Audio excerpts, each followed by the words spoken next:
Welcome to the webinar.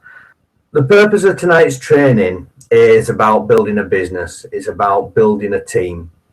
And one of the biggest reasons, or one of the biggest excuses that people use for not building a team is that they can't afford to. We used to pay for advertising, or in the old days when we used to put out cards, flyers, shop ads, you had to pay for printing and pay for petrol to travel around and do face-to-face appointments, and pay for petrol to go and put your cards and flyers out and things like that. And people used to say, I need money, I want to build a team, I can't afford to do that. So we then started doing advertising because it was easier to buy leads rather than try and generate them. And people said, I can't afford to do that, it costs money.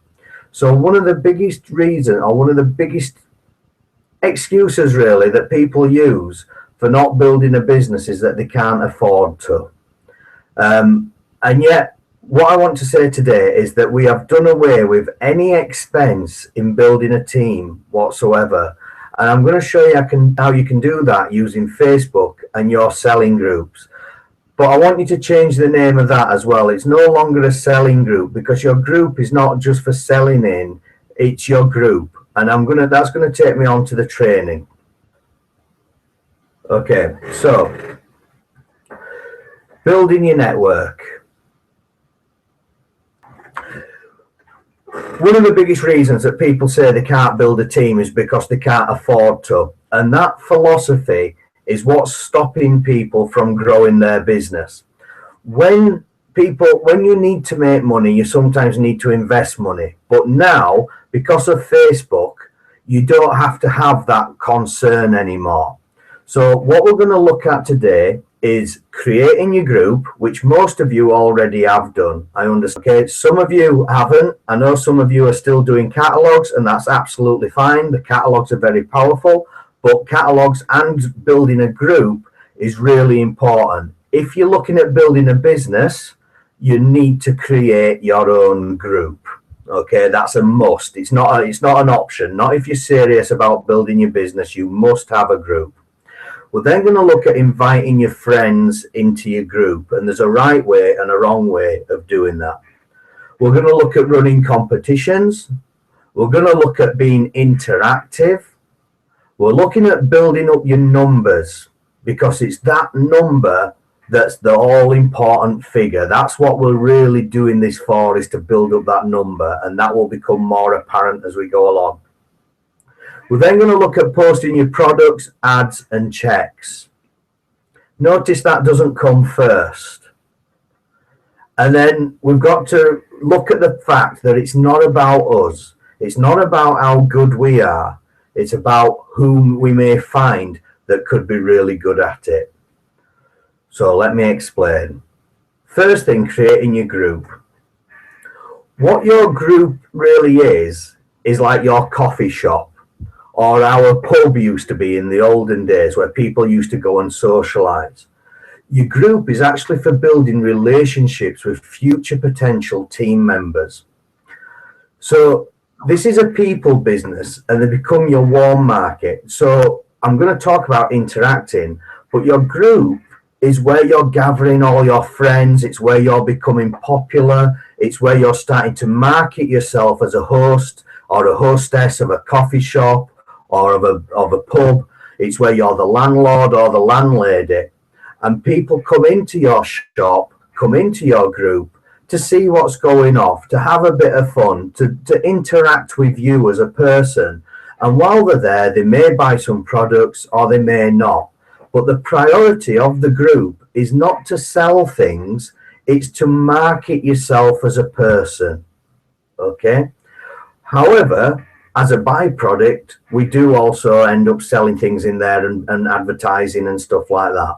But remember, your group is not a selling group, it's just your group. It's your shop, it's your coffee shop, it's your pub, it's wherever people come to socialize, have a natter, chat, get to know you. It's where you're going to build your character, and it's where you're building relationships with the people who's interacting with you. Because what you're really doing is establishing trust. People are already starting to build bridges with you. You're gaining that rapport. They're starting to understand who you are as a person, what you like as a character. Because what will come apparent as you get more aware of network marketing is that it's not the opportunity that people buy into. It's not the business that people buy into. It's the person showing the business. Now, there's a great CD set out there called Making the Shift. I think it's a £5, and it's a double disc CD set, and it's all about network marketing, and it's called Making the Shift. I would write that down if you're listening to this, guys, and get hold of it. Okay. Now, right at the start of the second CD on Making the Shift, it says, it wasn't the best script ever wrote, but this one man had more followers than anybody, and it wasn't because of what he said, it was because of who he was. And all his script was you follow me. And his name was Jesus Christ. So it was the integrity of the man that people followed, okay? It wasn't the fact that he had fantastic words or fantastic script or a fantastic opportunity, but the man's character had preceded him, and people bought into the man and said, I will follow you. Now, just to give you an example of that, I'm sure there's people in your life that you look up to, that you admire, that you respect. And if they turned around to you and said, I have a fantastic opportunity, I've had a fantastic idea, come and follow me, come and do this with me, I'd love you to join me. There's some people that you would just say yes, without a doubt. You trust them, you know them, and you just go do it with them without any concern. But there's also other people that I'm sure you know, that if they turn around to you and said, you follow me, you'd say, you must be bloody joking, pal, I'm not following you nowhere. You see, what you're doing with your group is you're creating your character, so that when you turn around to these people and say, you follow me, they say yes. So be very careful of what goes in your group, but also be very careful of what you put on your Facebook page, okay? Because you want to be the kind of person that other people want to follow. Okay, sorry, I do tend to shout, so if it is a bit fuzzy, I do apologize. So inviting your friends. The next thing we're going to do, once you've created your group and you've put some bits and pieces of information and stuff in there, you want to start adding them to your group and then sending them a private message. But what's important is that some of these people you've probably never spoken to in months or years. So you need to start a conversation and have a dialogue first. You see, just something simple like, hi Carl, how are you doing, mate? How's your wife? How's your kids? How's the job? What you been up to? Long time no see. Great to see you on Facebook. I'd love to reconnect. How's things going? Hope you're well. All these general little one-liners that you can start a conversation. Okay? Don't just ask them for something if you haven't spoken for ages. I got a message the other day off someone who I've never even met before, who was sponsored into the business by one of my team members further down line, in fact, about 4 levels down. And that person sponsored him in, which they're absolutely entitled to. They added him as a friend to me, which they're absolutely entitled to, and they're more than welcome. But the first message I got from this person is, hi Kev, how are you doing? Would you add some of your mates to my shop to help me grow my business? What do you think I replied? Why don't you get to know me first a little before you ask me to add all my friends to your shop? I don't even know who you are from Adam. Don't ask for something straight away without building some kind of relationship first, especially if you haven't spoken to them for a long time. If it's someone that you're close friends with, that's different. Okay, but break the ice first. Open the doors. Don't slam it shut with asking for something straight away. Once you've started to build that relationship with someone, then you can start asking them for stuff and just put, could you help me, please? Obviously using your own words, but this is how I would approach it. Okay. Could you help me, please? I've just started an online business and I wondered if you'd be kind enough to have a look at my group. Could you help me by adding some of your friends if you like it, please? They can always leave afterwards if they want. I really appreciate your help and it's been great catching up. Don't leave it so long next time. So you're having a conversation first, you're building the bridge, you're reopening the doors, or opening the gates of opportunity. Once you've got a bit of rapport going, then start asking them, would you take a look at my group? Do you mind adding some friends? Obviously, if they don't want to stay in it, it's quite all right for them to leave. Make it as friendly and as inviting as possible. Okay. Once you've started adding friends into your group and you've started to build your group, the next thing you need to do is then start running a competition. The reason we run competitions is because I'm going to show you in a minute, but we need to start building those numbers in your group. If you're serious about building the business and wanting to make some money long term, residual money, so that money's coming in long after you've stopped posting in products and posting and putting catalogs out and things like that, then we need to look at building the numbers. And the quickest way to build numbers in your group is to run a competition. This is a competition that I ran back in October, and this competition got over 1,500 people in my group over the space of 4 days. Okay, and all it was just add your friends. In fact, it was Sue Fountain's advice that I followed. So if you're in Sue's team, you've got a brilliant leader there that knows what they're doing when it comes to competitions, because Sue showed me how to do it, guys. And all I did, I put this snow globe up. And it just said, win this beautiful snow globe worth $19.95 with postage and package included.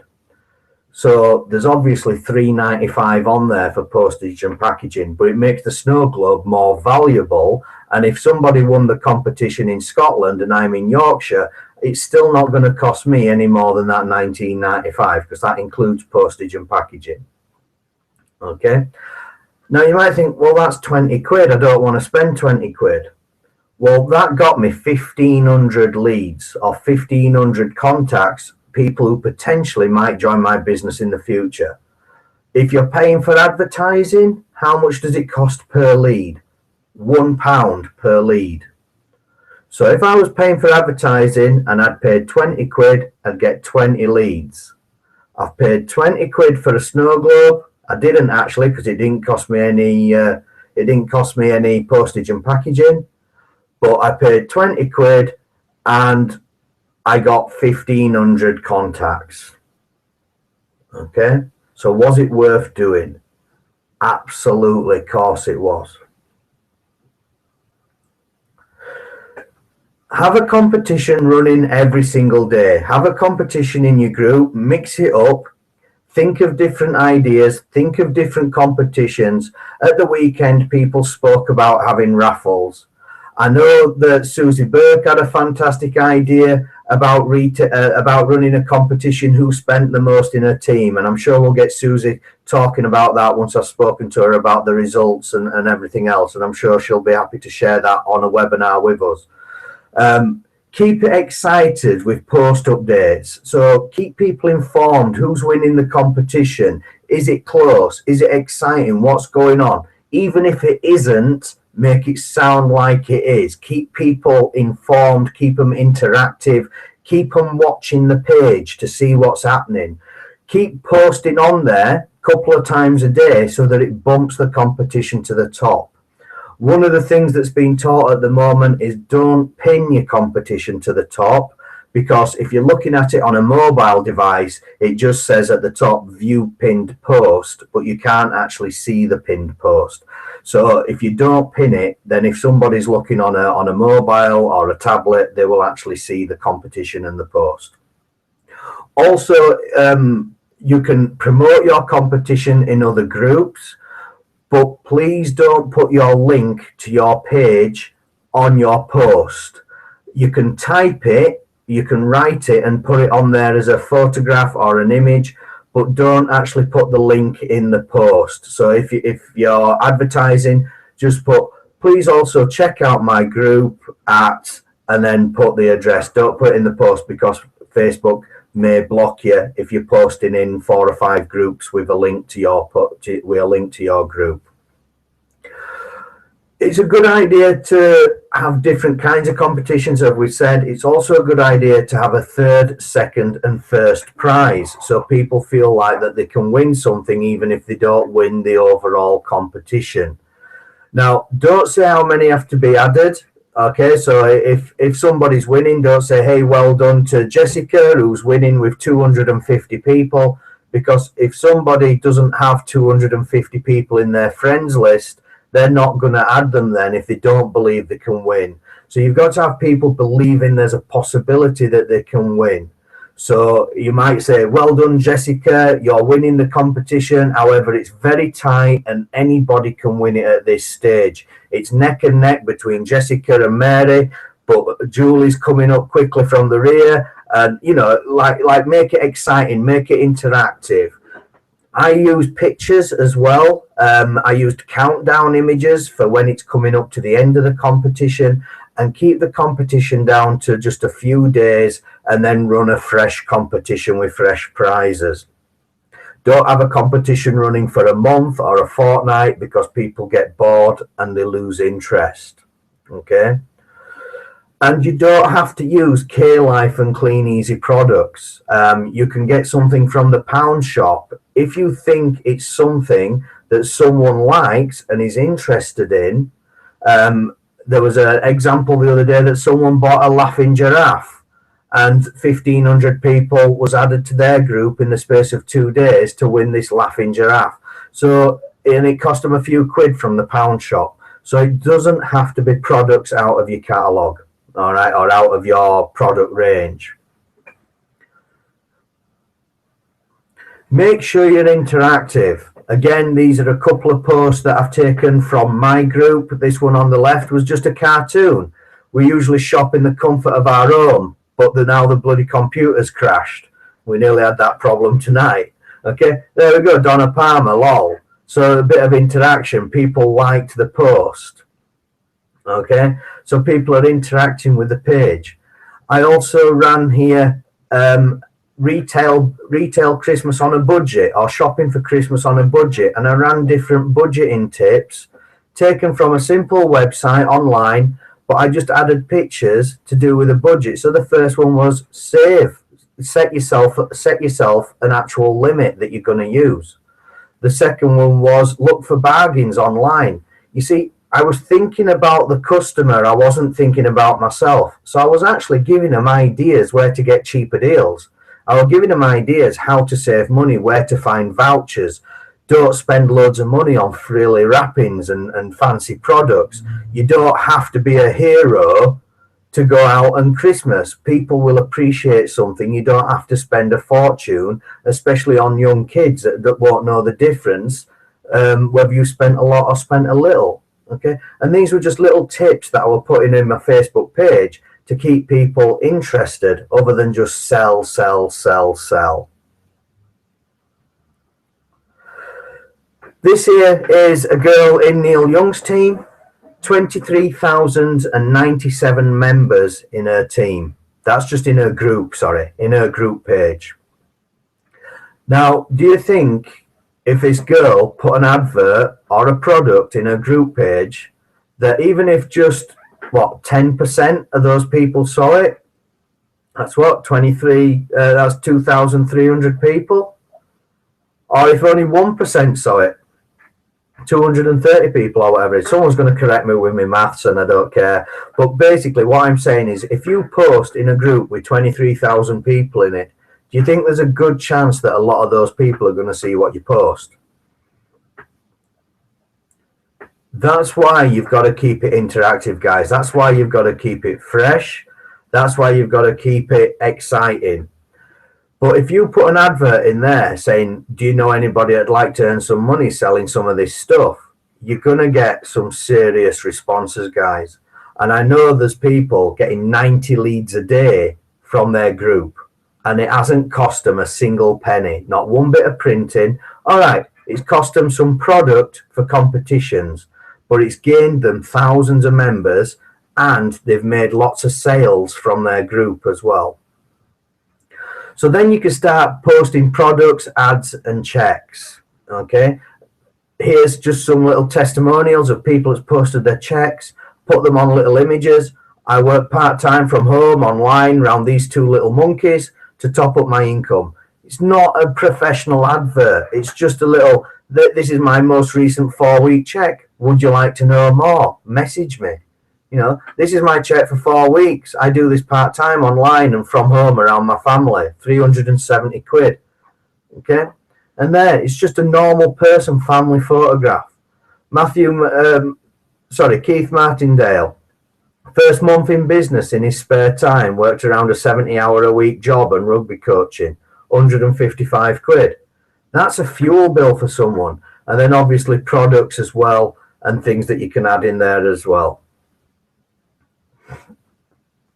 So remember, it's not about you. You might be looking at this thinking, oh, well, it's all right for the younger ones that know what they're doing with Facebook.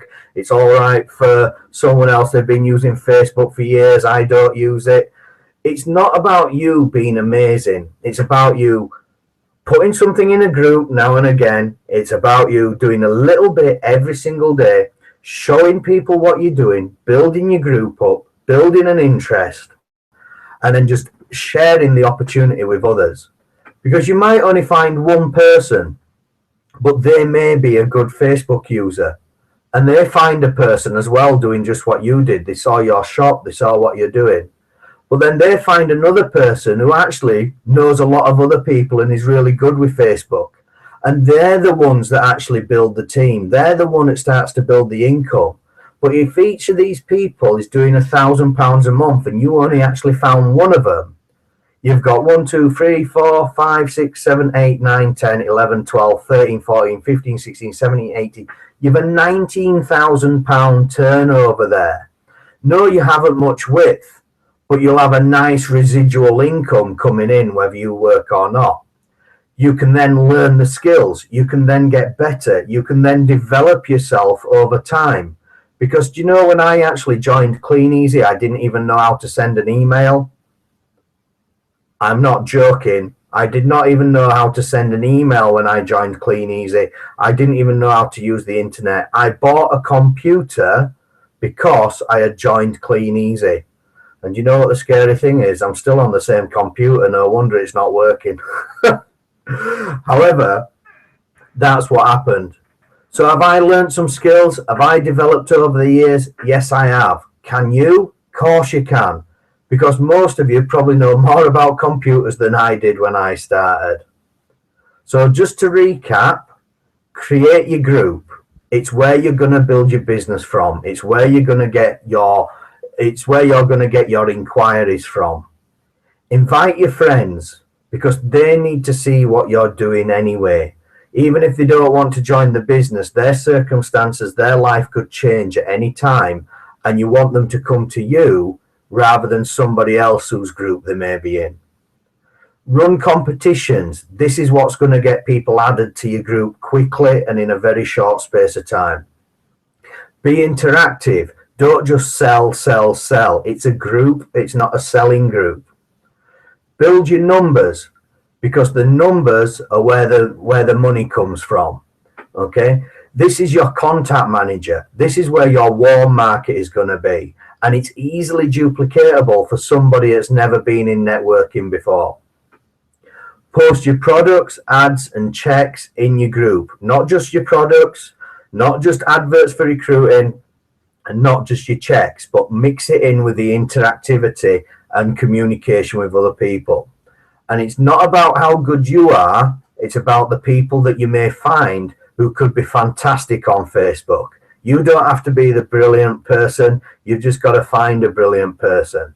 However, that doesn't mean that you can then sit back on your laurels and do absolutely nothing. You should, as a commitment to your team, be learning how to do the skills yourself so that you can help other people in the future. Don't expect other people to build your business for you, but you don't have to be brilliant while you're learning. Okay, guys, thanks very much. I hope that's helped. Hope that's recorded, and I'll share it to the Liberty K Facebook page as well. Okay.